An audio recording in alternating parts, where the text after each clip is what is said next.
तुझ्या बहिणीने माझ्या भावाचं आयुष्य उद्ध्वस्त केलंय. त्याला प्रेमात पाडलं, भुरळ पाडली आणि मग डिच केलं. बिचारा गौतम तिच्यात इमोशनली गुंतला म्हणून त्याने हे सगळं केलं. मग तुझा भाऊ काय लहान होता का त्याला भुरळ पाडायला? आशुताई ना 24 तास घरी असते. ती नव्हती गेली कुठे त्याला भुरळ पाडायला. मग तो वेडा आहे म्हणून त्याने असं केलं का? तिने डिच केलं म्हणून त्याने असा अटेम्प्ट केला ना? अरे पण तू तिलाच का दोष देतोयस? जाऊन विचार ना त्याला. पण तो काहीच बोलत नाहीये. मग तू का कन्क्लुजन काढतोयस? तुला कळत नाहीये का? त्याच्यामुळे किंवा तिच्यामुळे काहीच झालं नाहीये. कोणी कोणाला फसवत नाहीये किंवा डीच केलं नाहीये. दोघं एकमेकांवर प्रेम करतायत. माझी बहीण त्याला हो बोलली नाही कारण तिला दिसत होतं तुमच्या आणि आमच्या फॅमिली मधलं अंतर काय येते. शायनर, माझी बहीण ना शहाणी आहे म्हणून तुझ्या भावाला नाही बोलली. आणि त्याच वेळेला तिचं लग्न ठरत होतं. विचार कर तिला किती त्रास झाला असेल. लग्न ठरत होतं? ठरलंय आता. पप्पांनी त्यांच्या मित्राच्या मुलासोबत ठरवलंय. आणि जेव्हा लग्नाची बोलणी सुरू होती ना तेव्हा गौतम घरी आला होता. जेव्हा त्याने विष घेतलं तेव्हा ताईचा साखरपुडा सुरू होता. मला तर समजतच नाही हे एवढे प्रेमात कसे पडतात.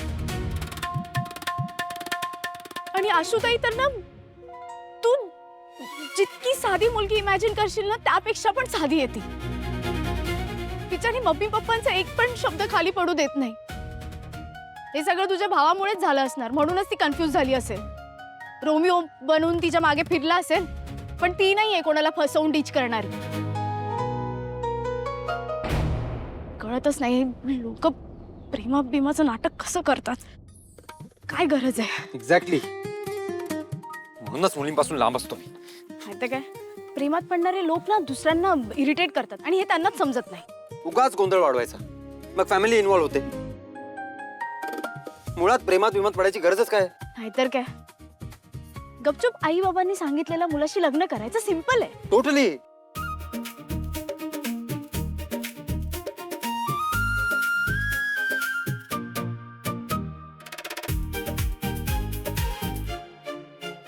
पण आता यांचं काय करायचंय? काय करायचं म्हणजे काय करणार? गौतमची अवस्था नाजूक आहे. आणि आशुताईचं तर लग्न ठरलंय. तिच्या प्रेमा खातर गौतमने असं केलं. तुला कळतंय किती गुंतलाय तो? पण मग त्याला समजवावं लागणार की असं नाही होऊ शकत. आणि त्याने पुन्हा असं केलं तर? अरे मग तू बोल ना त्याच्याशी. बोल बोल काय? गोष्टी बोलण्या पलीकडे गेल्यात. कळतंय ना तुला? त्याचं प्रेम आहे तिच्यावर. तिचंही प्रेम आहे ना? आहे. प्रेम आहे तर ती दुसऱ्या मुलाशी का लग्न करते? अरे यार आता तुला परत सगळं सांगावं लागणार. ऐक, तुझी फॅमिली माझी फॅमिली. आम्ही गरीब तुम्ही श्रीमंत. कळलं. नशीब. पण तरी सुद्धा काहीतरी करावंच लागेल ना? शक्य नाहीये. अशक्य काहीच नसतं या जगात. तुला ऐकू कमी येतं का रे? ताईचं लग्न ठरलंय. मग ठरलेलं लग्न मोडावं लागेल.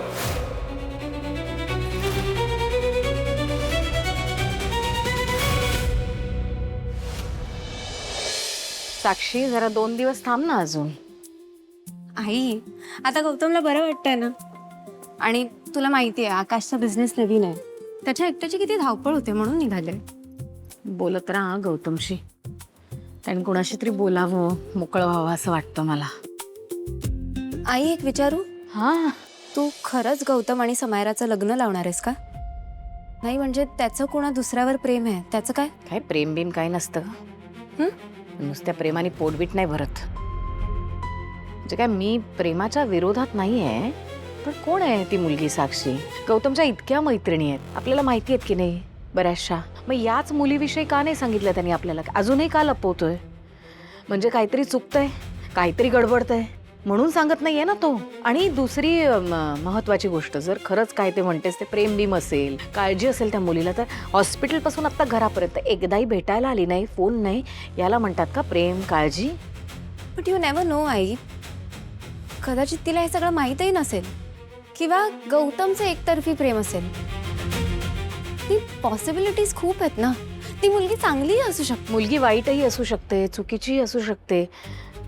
पॉसिबिलिटीज आहेत ना. फक्त प्रेम आहे म्हणून नाही ना लग्न लावून देऊ शकत. आता तुझं आकाशवर फक्त प्रेम आहे म्हणून आपण लग्न नाही ना लावून दिलं. आपण त्यांची फॅमिली बघितली, फायनान्शियली, स्टेटस वाईज, आपल्या तोलामोलाची विचारांनी.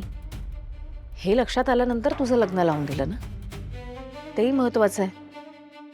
आणि समायरा असं म्हणतेस ते बरोबर आहे, पण I know how to control her. ती काही माझ्या शब्दाच्या बाहेर नाही जाणार. म्हणूनच आता जरा थोड्या दिवसांनी मी बोलणार आहे गौतमशी समायराबद्दल. मला माहिती आहे आधी तो चिडचिड करेल, आरडाओरडा करेल, रागवेल, बोलणारही नाही. पण इट्स ओके. आई आहे मी त्याची ना. माझ्या शब्दाबाहेर नाही आहात तुम्ही. नंतर त्याच्या लक्षात येईल की आई म्हणते ते योग्य आहे आणि मग हळूहळू विसरेल की जी कोण आहे बया तिला.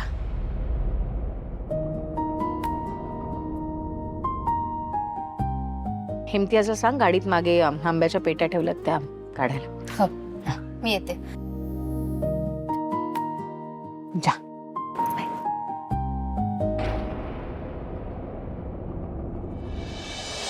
डोक्यावर पडलास का तू? लग्न कसं मोडणार? काही काय? दुसरा काही ऑप्शन आहे तुझ्याकडे? पण असं नाही होऊ शकत. करावं लागेल.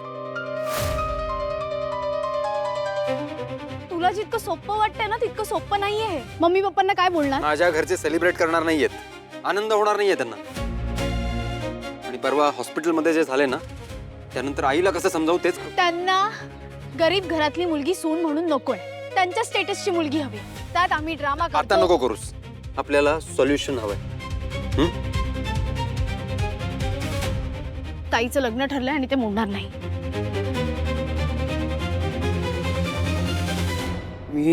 मी तुला काय समजावण्याचा प्रयत्न करतोय कळतंय का तुला?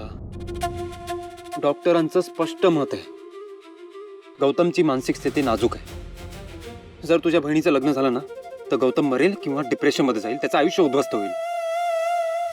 आणि हे जेव्हा तुझ्या बहिणीला कळेल ना तेव्हा काही झालं नाहीये असं आयुष्य नाही जगू शकत ती. तिला त्रास होणार नाहीये का?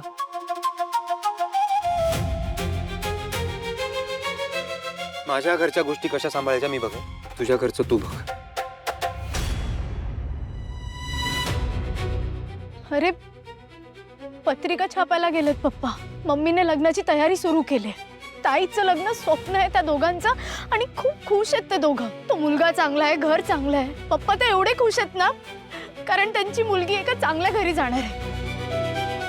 मुलीच्या लग्नाच्या मांडवात सनई चौघडे ऐकायला एवढी वर्ष थांबलेत ते. आणि तू बोलतोयस की लग्न मोडायचं? इतकं सोपं आहे ते?